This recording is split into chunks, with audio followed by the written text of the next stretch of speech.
Total, le Congo, le FMI et le fonds Vautour. L'histoire d'un montage offshore. Les montages offshore de Total pour aider le Congo à berner le FMI.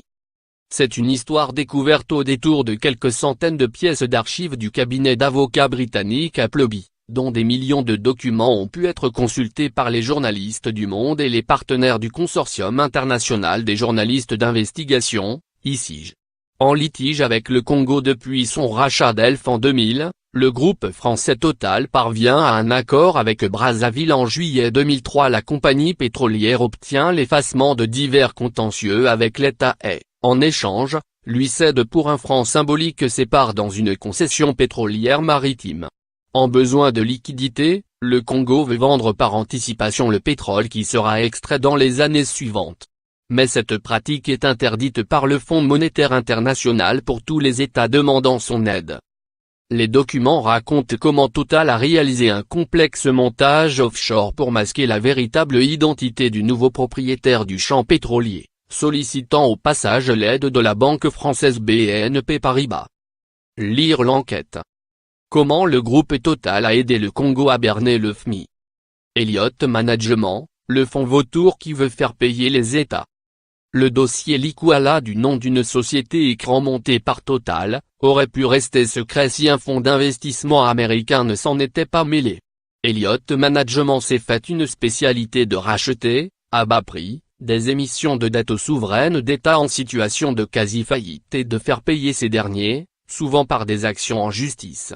Cela a été le cas avec l'Argentine. Cela l'a également été avec le Congo après une procédure judiciaire tentant de dévoiler le véritable propriétaire du champ pétrolier maritime. Elliott Management est parvenu à un accord financier avec le Congo pour rembourser une partie de sa dette.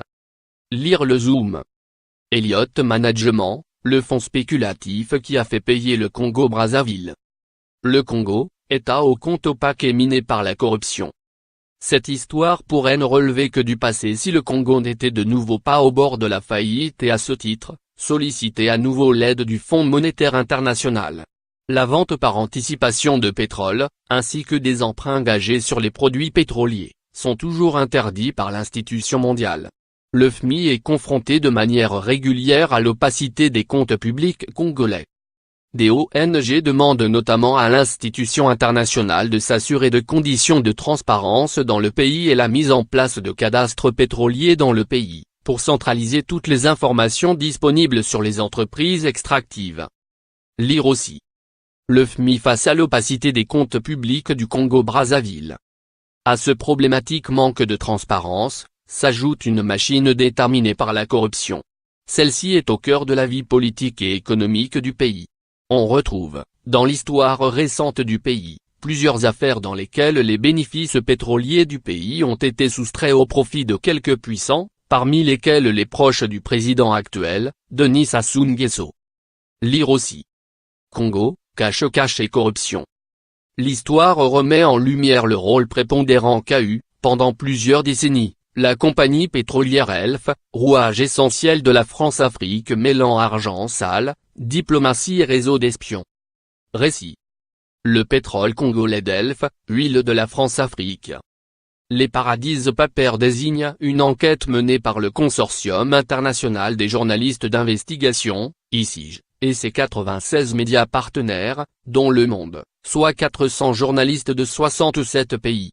Ces révélations s'appuient sur une fuite de documents initialement transmis, en 2016, au quotidien allemand Süddeutsche Zeitung par une source anonyme. Cette nouvelle enquête permet de lever le voile sur les mécanismes sophistiqués d'optimisation fiscale dont profitent les multinationales et les grandes fortunes mondiales.